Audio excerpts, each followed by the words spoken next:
Today I'm talking to Ben Merkle, a former Marine tank driver who is now a historian and the president of a college and has written the best book on Alfred the Great, who might be the best role model for today.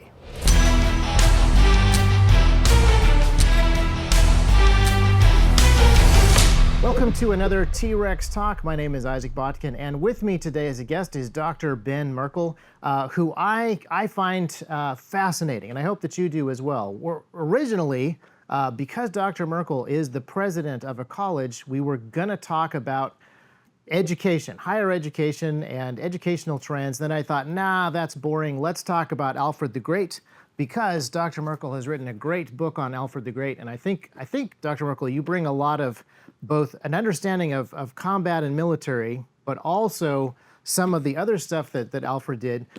So I was very excited. I read a bunch of Alfred the Great books, yours, and did some more research.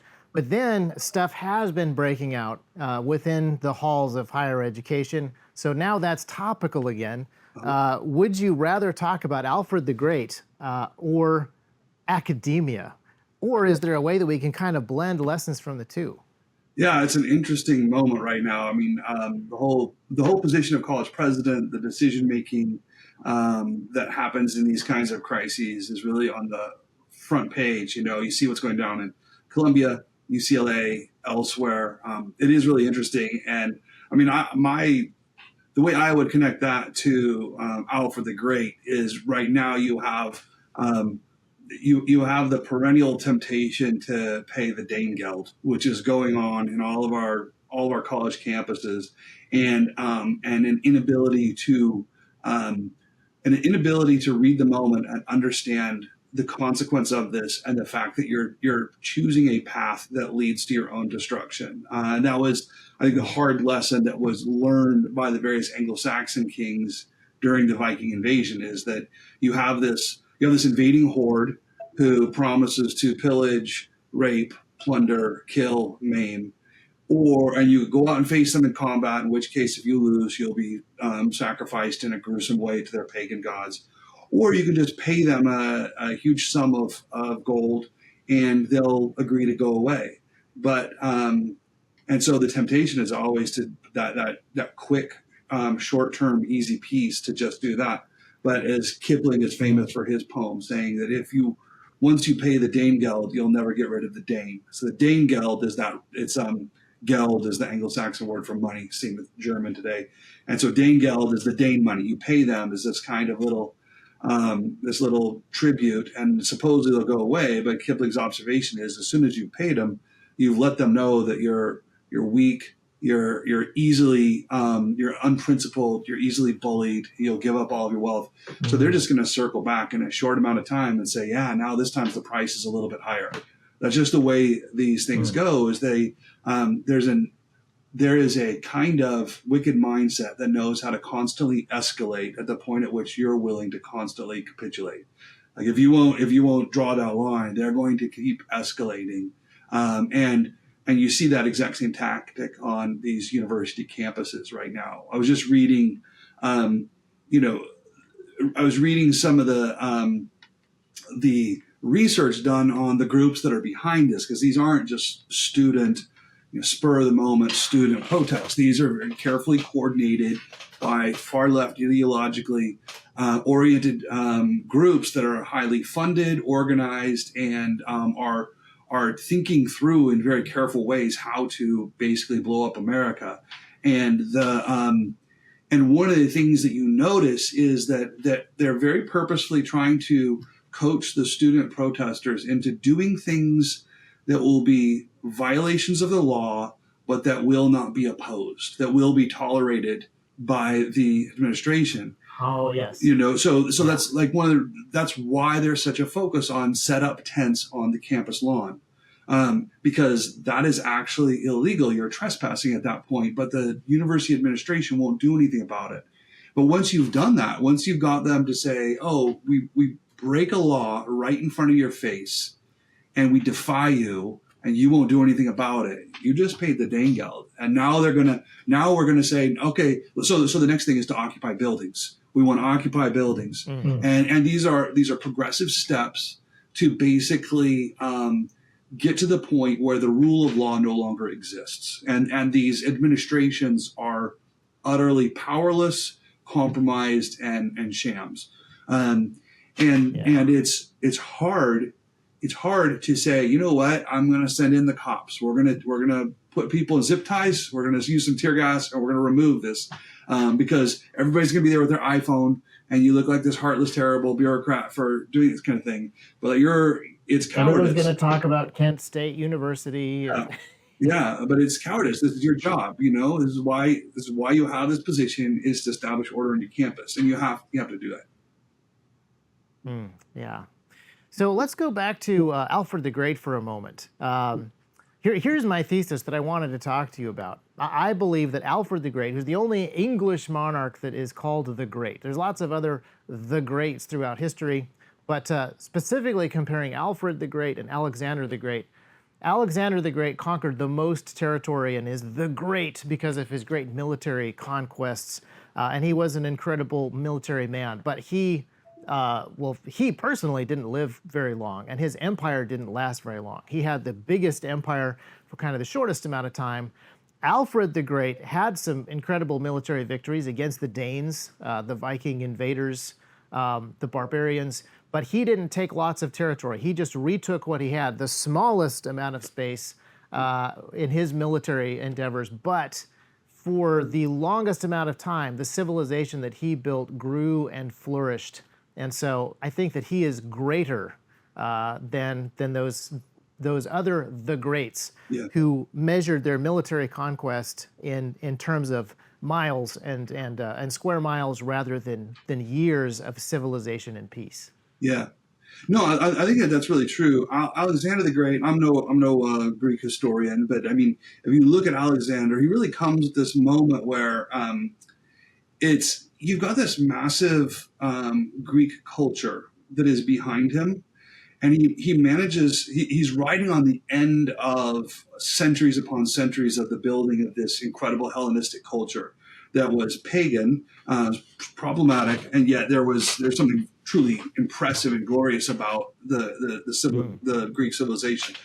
Alexander the Great is riding on the tail end of that, and basically pulls all of that mojo together for one fantastic rampage across the world. He goes on a military bender with all of that capital that has been built up. Alfred is quite the opposite, because Alfred begins from a position of zero cultural mojo. Like he does not have that. What Alfred does is he's the one who actually establishes and builds all of that. He's the foundation upon which it is built. Yeah. And so I think of it as the difference between that great grandpa who first bought the land, established the farm, and what 5 generations later is a massive empire because of what great grandpa did, versus the great grandson who took his family wealth and went on a 10-year spending spree. They both can point to impressive things that they owned and whatnot, but one is spending it all, one is establishing and building it all. Plus, the quite obvious difference of Alfred is the culture that he's building is a distinctively Christian culture that I think has. In God's providence, this is the culture that is being passed on and that the West is built on. The other interesting difference to me, obviously, Alexander is the son of Philip of Macedon. There's an expectation that he will arise to greatness and do great things. And Alfred is not the heir apparent. He's the fifth son. Yeah. You don't expect that the fifth son is going to become king, even at that time when mortality rates are pretty high. You don't expect your fifth son to be the only one left leading the people. And yet that is what happened. I wonder to what extent did that level of service and humility that Alfred expected to do, not being king, drive him to become a great king and a great servant leader? Yeah. He's definitely not expected to step into this position. Fifth son, you would not expect that that's in the line of the throne. But it's not just that. Like, if you look at Anglo-Saxon England, to say Anglo-Saxon England is anachronistic because there was no such thing as England until you get to Alfred's grandson. Prior to this time, you've got like the Isle of Britain. That's how Romans would have referred to it.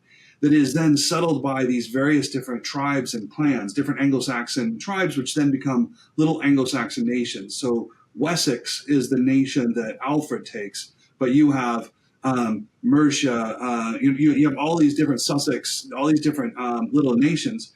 But as the Vikings come in, they begin conquering each of these nations, and the kings of each of these different Anglo-Saxon nations are either captured and executed, or they flee to Rome. And so at this time, there's a significant neighborhood in Rome that is the Anglo-Saxon quarter, and it's all of the Saxon kings that are getting out of Britain because they don't want to get executed. And so they're all relocating. So when you start, you've got a dozen or so different Anglo-Saxon kings, and you've got Alfred as number 5 in one Anglo-Saxon king's line of sons. So the notion that this is the guy who's going to be over England is just bizarre. Nobody would see that coming. But by the end of Alfred's life, all of the Anglo-Saxon kings have either fled or died. He's the last king, and he's the last of his brothers. He's the one man that has to stand. But the other thing that I think is important to note is the way the nature of the Anglo-Saxon court, and the way they understood political rule and the way they went to battle. It was quite important that the king himself had to take the lead. So the Anglo-Saxon battle was not a battle where the king sat in the back and gave orders for how to deploy the troops. In an Anglo-Saxon society, I always think of this as the connection between the shield wall and the mead hall. Basically, the mead hall is that mead hall where all the men gather together. They feast and they sit not with the king up on a throne, but they sit on benches all around. He sits shoulder to shoulder with his men. And during that time, the expectation is that the king gives gifts to his men. Probably the premier Anglo-Saxon term to describe an Anglo-Saxon king or lord is to refer to him as a ring giver. They're always just called the ring giver. Read Beowulf. He's always the ring giver. So his job is to give gifts. Rings are the most common, but then the next most common would probably be armor and weapons. And you give all of these gifts to your men, and a great king is known by his generosity in the way he's constantly giving all these gifts away. His wife her job is to have one of those big ox horn that is gilded with gold all around and drawings and whatnot, filled with mead, and she goes and she pours it for each of the men. And a wise queen, what she's doing is as she is pouring the mead and passing off the gifts of the king, the thing that she's supposed to be doing is eliciting the vows from the men. And the vow is, I receive all these gifts and this generosity from you, and in return, I swear that when the day comes and you go to battle, I will stand shoulder to shoulder with you. I'll stand there with you. And so that's the mead hall. So then you go to the shield wall, which is, like I said, not the king at a distance commanding different troops. It's everybody like in a rugby scrum moving forward, and the king has to be in there with them. He's with them, and they move forward into battle like that. If the king and the standing shoulder to shoulder with the king in the battle is the making good of the vow that you made back in the mead hall. When a man who's standing there and then turns and runs because of cowardice is not just a coward, he's betraying the vows that he made in the mead hall. We see this in all the Anglo-Saxon. Exposing. What's that? Yeah, and he's exposing his brothers. Oh, yeah, he's no longer protecting the men on the sides. When a man pulls himself out of the shield wall, it rips it open and it exposes it, makes it vulnerable, and you'll see this in all of the Anglo-Saxon poems about the various battles, where it'll describe like anybody who turned and ran, they were betraying the vows that they had made in the mead hall, and they were worthless, and they'll name their names in the poems, like these are the sons of Oda that turned and ran from the bottle Malden. These are the guys that are a real problem. But but the thing that's striking is how it all works because they're vowed to the king, and in order for that vow to hold, the king has to be there. If the king turned and ran, or if the king said, "I'm not willing to go to the battle," there's no point in the lords going out without him, because they're tied with him via this vow, and so they'll go with him. But if he doesn't go, they won't go. All of that is to say, when all of the kings, Anglo-Saxon kings, die off, and all of the brothers die off, and it's Alfred alone, it's not just that he has the courage to stand up when nobody else will. He's the only one left that has the authority to say, "I am your ring giver, and I will go. You come with me." If Alfred had not stood up, there's no other natural leader to actually establish a defense against the Vikings. And so he's rising to an expectation that is put upon him, and he's the only one left in Anglo-Saxon England that can stand like that. Yeah. Now, was he at a disadvantage because not being the eldest son or the second born, he had minimal military training? His expectation was quite different. Did that put him at a disadvantage, or was it? He also was a very fast learner, as we can see later on in his career and his reign. But how much did he just require the sheer moral courage, and how much did he have to really master the martial virtues of being a king who leads into combat, not just directs? Yeah. That's a really good question. I don't know that I have enough primary sources to say here's what he was wrestling with. I think we see that you get the impression from the various accounts from him that he's a little bit mama's boy is the wrong way to say it, but he's definitely favored by his mother, who is pushing him poetry and teaching. She's teaching him a certain kind of world. I don't know if she expected him to go into the priesthood or something like that, but he was not being groomed for the throne, that's for sure. We do see, though, that one of his personal deep passions is hunting. He loves to hunt, and I suspect that probably gave him a childhood and early education that was able to transition relatively quickly. It translated.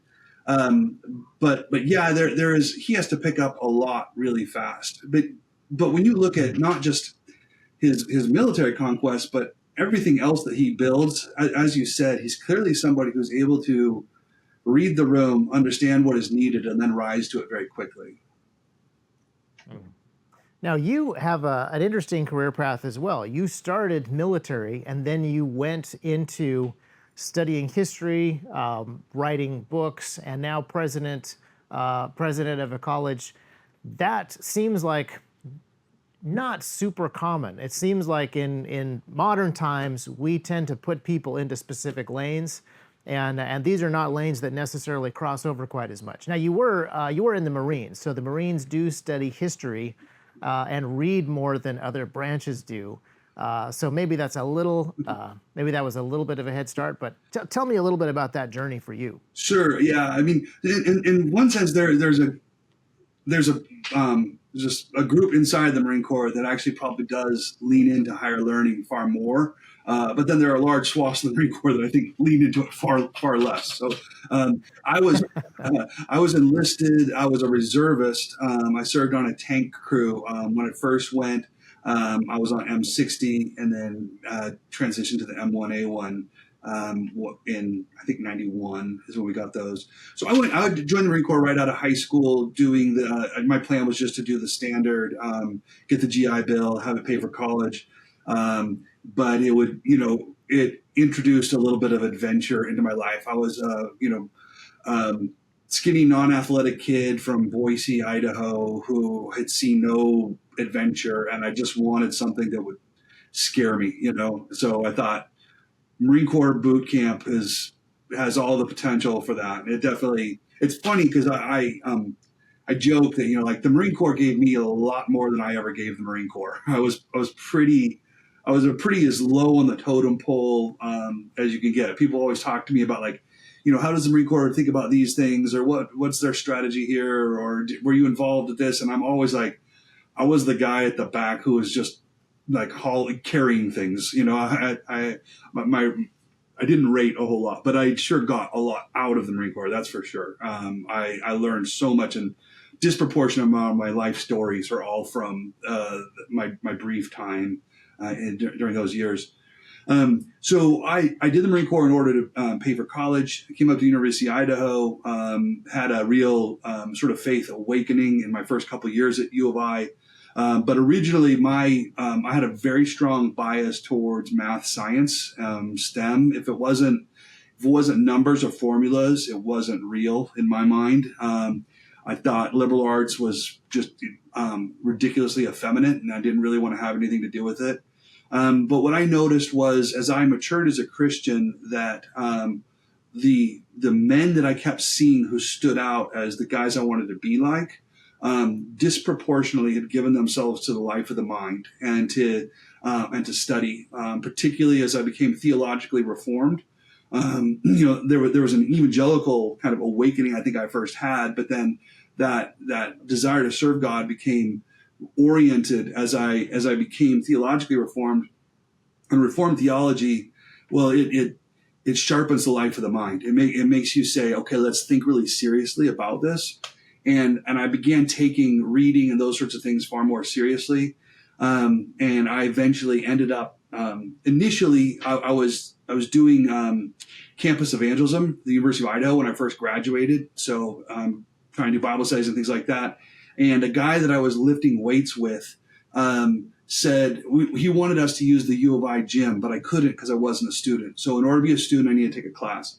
I signed up for some class. I don't remember what it was, but somebody in a Bible study I was leading said, you should drop that class and take this class on Chaucer with me.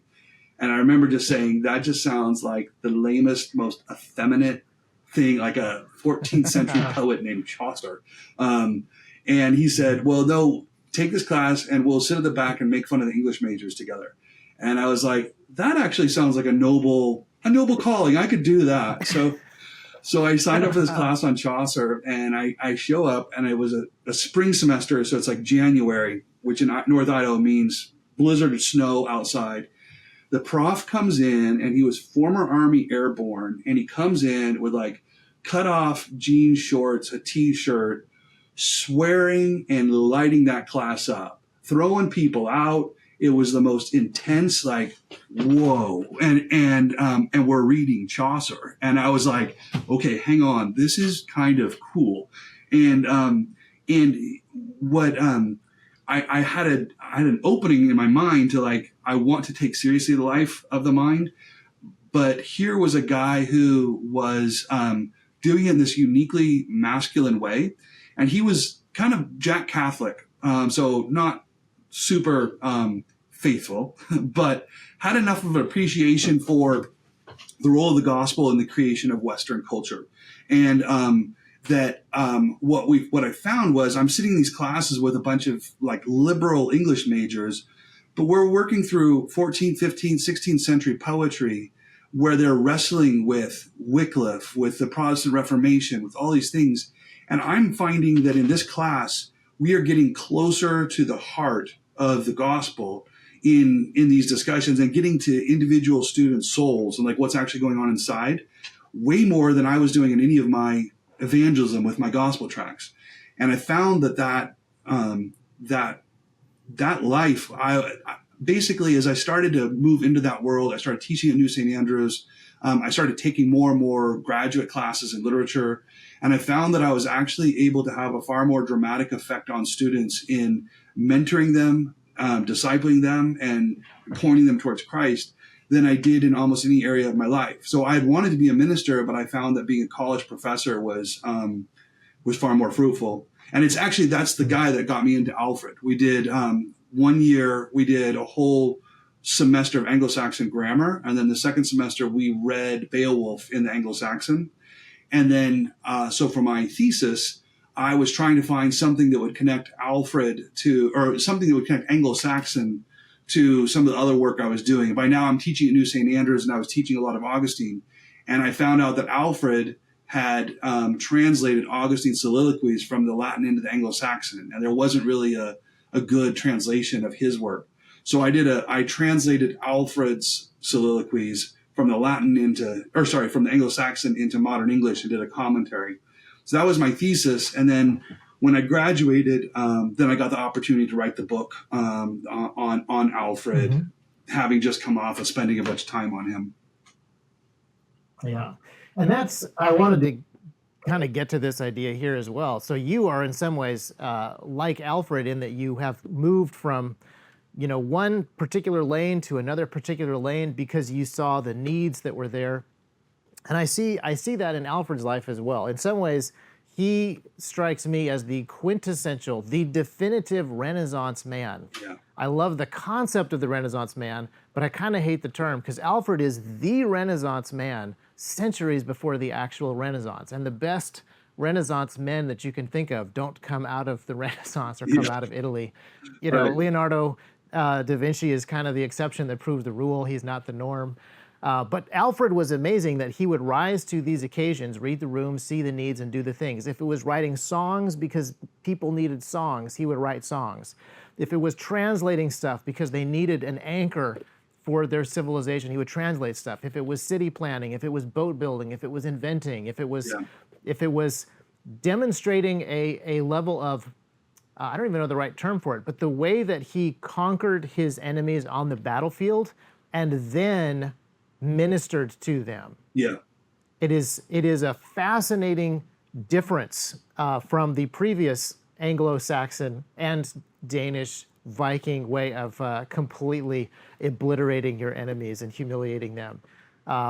He was so fascinating in his ability to find the need and then really fill it so that what came out of his action was something that took root and bore fruit. Yeah.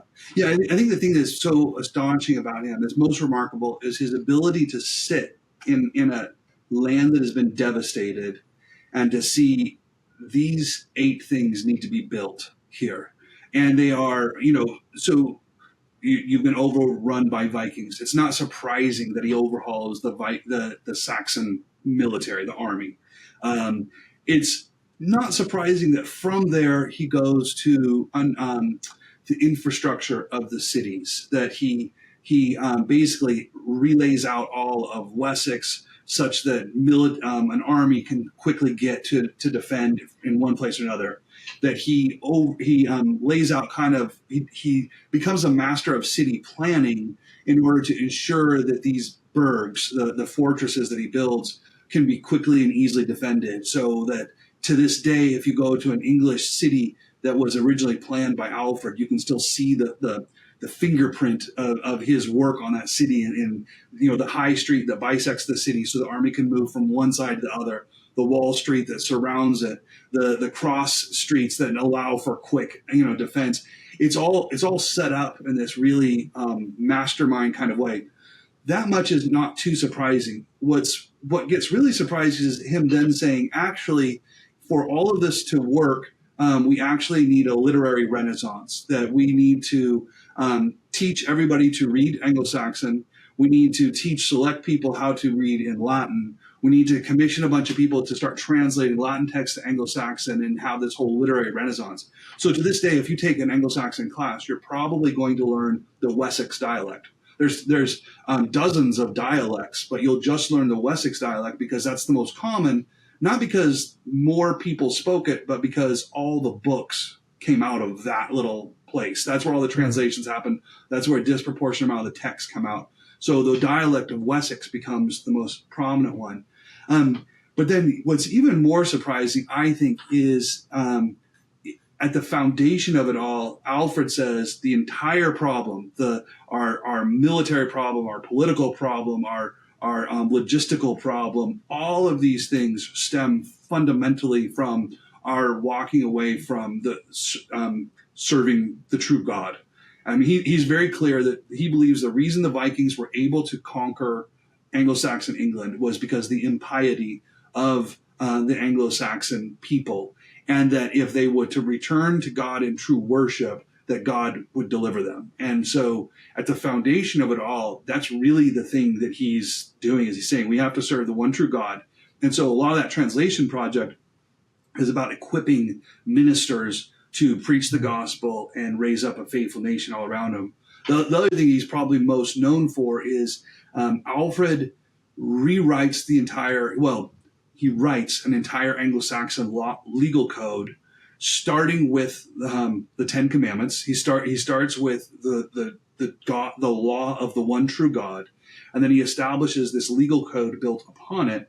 And that legal code is still seen as the foundation for the common law tradition, which is the legal tradition that takes you from Alfred's Wessex up to the Magna Carta, up to the American Declaration of Independence and the Constitution. You've got this legal code that has created the world that we know of as the West. That is our legal foundation. It's the thing that that rule of law, that's what is crumbling on our university campuses right now. But that all goes back to Alfred, and it goes back to Alfred's understanding that we have to serve God. And then he establishes all that. And so much that's happened in the West all comes as the downstream implications of what he did there. It's fascinating. Looking at England today and the United Kingdom in general, things are not great. There's a lot of economic issues. Crime is high. Things are kind of disintegrating over there. And there's plenty of places you can look at here in the States that have that, similar flavor to them. But how long we still have English common law, even here in the States. We still have all these foundations that Alfred put into place. But how long was the trajectory? How many hundreds of years were people faithful after Alfred to continue to build before they started coasting, would you say? And I know that it's a nation. It's hard to put a specific number on it, but. Yeah, that's an interesting question. I mean, with Anglo-Saxon England, you have until 1066, and you have the Norman conquest. So Anglo-Saxon England no longer exists after that. But it is, it's in one sense, though, the Norman conquest is because you already had what was going on in under Alfred had already been going on in France under Charlemagne. There are these things flow together such that the Norman conquest, though it's the end of Anglo-Saxon England, still so much of Anglo-Saxon England actually perseveres through that. You have a change of the language as medieval French is kind of brought over, and Anglo-Saxon blends with medieval French, so that you get what is Middle English. But the I don't know if you ever heard this. The thing that's really interesting is when Norman and Saxon societies blend, there's actually very few Normans that come over. It's just that they're the aristocracy. So you have this nobility that is now Norman, and then this Anglo-Saxon peasantry. And so you can still see it in our language. Robin Hood, of course, yeah. What's that? And then Robin Hood, of course, one of the few Anglo-Saxon lords who's left. Yes. Yeah. But you can still see that that element of the society in our language now. So when you refer to food, you'll notice that when you refer to the animal, you'll use the Anglo-Saxon word, pig, cow, sheep. Those are all Anglo-Saxon words. When you refer to the dish on your table, you use French words. Cow is Anglo-Saxon, beef is French, pig is Anglo-Saxon, pork is French, sheep Anglo-Saxon, mutton French. So basically, those that got to sit and eat it were the French. Those that had to work with the live animal, those were the Anglo-Saxons. But so you have that society kind of. It goes on, and I think it still is building on what Alfred did. Like I said, the Magna Carta really is built on the foundation of Alfred's law code, but the Magna Carta is post-Norman conquest, and so they're still building it. Really, in the 16th and into the 17th century, you have the true codification of the common law tradition with guys like Blackstone. Matthew Hale is another major character. Matthew Hale is New St. Andrews just started 2 years ago, the Hale Institute, which is aimed at the recovery of the common law tradition, and it's named after Matthew Hale. So he's a big character in this, and it's really interesting because in the 16th and 17th century, these guys that are doing the work that culminates in the real codification of the common law tradition, they're all coming right out of the Protestant Reformation. Some of the guys that are some of the most important and best minds in the Protestant Reformation, guys like Franciscus Junius, they're great reformers, but they're also doing the work that is the foundation for this common law tradition, and that really holds. It goes. It shapes English society, and it is the foundation for the American War for Independence, for the Constitution. All of that is like the culmination of that intellectual tradition. I would say it's basically early 20th century America, where you have that birth of progressivism, the birth of the administrative state that is no longer inside of actually this original constitutional government that we created, and it's formed in order to sidestep the principles of the government that we have created. So I would put it, early 20th century in America, at least, the launch of progressivism, the administrative state, and all of that. So now, as the Danes are not just at the gates, but inside of some of the institutions, the Dane Guild has been paid for a long time. What would you recommend? This is easy. I was going to say, what do you recommend that the listeners of this podcast do? But you have a college full of students that you are training. So what you recommend that people do, you are teaching and directing and inspiring and educating, just as T-Rex wants to do. So you should probably have a well thought out answer for this. I guess I should. I probably should. Yes. So, connecting it to Alfred, I think one of the things that, as we've already identified, the thing that stands out about him is the fact that he's coming to this position at a moment when everybody has been slaughtered or fled.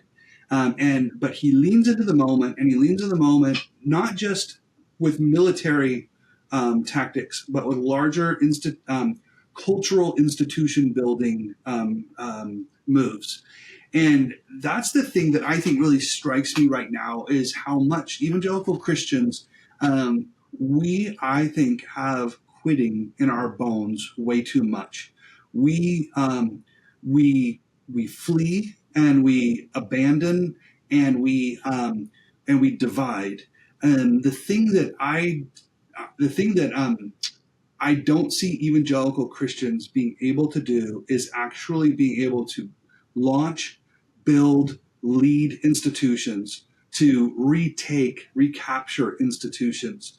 I think that it's almost become this virtue for us, I think, to leave something, to say, oh, well, it's lost, and to leave. And when I'm sitting here at New St. Andrews, what I see is, first of all, the constant pressure when you're leading an institution like this, the constant pressure to capitulate, to compromise, to whatever. It takes so much work to keep an institution pointed in the right direction. There are new temptations and new compromises pop up daily that you have to see it coming, and you have to have the spine to say, we won't do that. And that's really, really hard. But that's a skill that we need thousands of evangelical leaders to learn how to do, because there are so many churches, there are so many Christian schools, there are so many Christian colleges, there are so many Christian institutions that we have slowly just walked away from. We don't know how to fight, and we don't know how to hold ground. I would like to be in that Alfred position of saying, no further. In fact, from now on, we're moving forward, and we're retaking.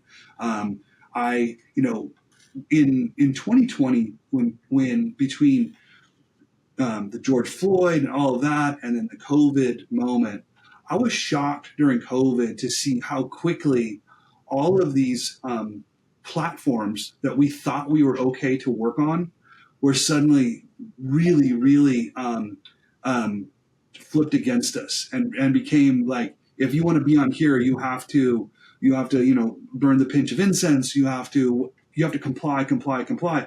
And you suddenly realized, where are all the platforms that Christians have built that I could be safe here? I mean, how many people got nervous about their banking, about their about whether they could their debit cards would run for their business anymore if they weren't, your CRM. If are you going to lose your CRM because you don't say the right things about GLBT, whatever? There are so many platforms that suddenly you either lost, or we found that they were sort of, your hold here is very tentative. And it made me step back and go, like, for the last 100 years, what have Christians been doing? Why haven't we built these things? Why aren't we the ones that are in charge of this, so that we can't be deplatformed at this moment? I think we need to advance, and it's not just churches. It's like, who is building the web platform that we can all be safe on? Who is building the banking institutions that we can all do business with and invest with? Who is there? There's a whole element of Christendom that I think has been abandoned, and we need to be moving forward. Mm. So for me, when I'm looking at new St. Andrews students, I want to be graduating the leaders who are going to build those things. Yeah. Well, it's interesting. In some ways, the gun industry is even just a few steps ahead. Like, a lot of gun companies were deplatformed from Salesforce and kicked off of various credit card processing. We have been banned from a bunch of different platforms. Yeah. And a lot of that was happening pre-2020. So this is a good opportunity, I think, for some of the folks who were a little ahead of the curve and have valued resiliency of platforms, say, over the accessibility of platforms. I think there's a lot of great lessons from across multiple, I would say, commercial endeavors, but also cultural institutions and so forth. I think that there is time for uniting the clans, so to speak, to build some of these resiliencies and take back some of these. It's not even a position of power, like with Alfred. Yeah. It was just taking back the land that produced the food that kept the people alive. It wasn't military conquest. It was just home, being in control of your own home again, as opposed to Alexander, say. Well, I don't know if you saw, I think it was 2 weeks ago, that we had Richard Dawkins come out and say, I'm a cultural Christian. I want to live in a Christian nation. And what he's doing is he's looking around and he's seeing what happens when this foundation crumbles, and suddenly realizing that it's not, we're not a bunch of ayatollahs. Like the blessing of Christendom overflows into the world and makes it possible, because Christianity is true, and because the God we worship is the true God, and he's the God who actually created this world. That means that the law that we want to establish, and the society and the culture we want to establish, is a law and a society that is in tune with human nature itself. Like a person, even if they are not a Christian, is living in a freer society and living in a place where they can prosper more than anywhere else in the world when they're living inside a Christian nation. It is a blessing to even the unbelieving world when we make this place a thriving nation. When you have a free market in which people can compete according to righteousness, then even the unbeliever is blessed by that. And I think that when we see the alternatives of what would look like if you have an Islamic Sharia law imposition, a lot of people are going, actually, I think I want Christendom. When we look at like what the progressive just destruction and flattening of everything is trying to get to, people looking at that going, I think I'll take Ronald Reagan and Christendom and all, I'm happy with that world. Yeah. I mean, Richard Dawkins has always hated the tree of Christendom, but he's always loved the fruit. But I think that it's only recently that he's realized, as the leaves have been coming off the tree, it's only now that he's realized, like, actually, I thought I could get the fruit somewhere else, but I enjoyed the shade of those leaves protecting me from from stuff. And now that the leaves are gone, like, hang on. Yeah. So that's, yeah, it's a very interesting time that we live in. And I would love to see us rebuild some institutions before we get to the level where Alfred started. Yeah. We have a lot of work to do, but I would say we're nowhere near where he was, and we have so much of the wealth all around us now. And I also think, you may have seen one of our students, one of our graduates had he was on Tucker Carlson describing interacting with an article he wrote called The Vibe Shift, where he was describing how there's currently a vibe shift. There's something that's going on, and I think people are starting to stick their head up and realize, actually, we see the cliff that they're trying to drive us off. We don't want to go there, and we're starting to see actually the true north that we've abandoned. And there's a willingness to turn right now. I think this is a time for us to be as aggressive as we can in advancing our institutions, and I think making sure that we're leaning into true biblical righteousness in our culture building, that we're learning how to do this right, not for fleshly worldly gain, but for the actual glory of God. Yeah, and not as a reactionary move, even though there's lots to react against, but trying to build those solid foundations that can continue to be built on, putting down roots that will support a lot, and then, yeah, as you said before, making sure that people can flourish inside of these institutions, inside of this culture, that it does in fact bear fruit. Yeah. No, I think that's true. Yeah. Well, I'm excited. I love your story. I want to thank you for coming on the show and talking to T-Rex folks. I think your story is fascinating. I've enjoyed every time that we've had an opportunity to talk. And I really appreciate your book, which I don't think I've mentioned the name up until now, but it is The White Horse King. And you wrote this book in 2009, I believe. That sounds right. It was while I was doing my doctorate at Oxford that I got the book deal. Originally, it was with Thomas Nelson, and it was an amazing. It funded a whole year of study at Oxford, which was great. So it was kind of like my side job for that year was writing that book. And we were there in England with 5 kids. So basically, for one whole year, we were homeschooling our kids, and for that whole year, we got to just basically drive and go and visit and see all the Alfred sites while I was slowly researching and writing.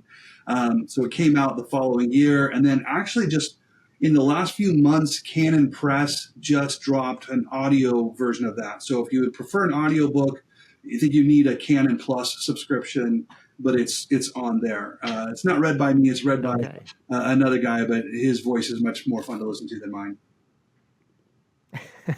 Well, I highly recommend the book. And then if people want to get deeper into learning about Alfred the Great, do you like Justin Pollard's book, The Man Who Made England? Yeah. I'm glad that you said that. I like it too, but I was going to defer to your expert opinion. His is good.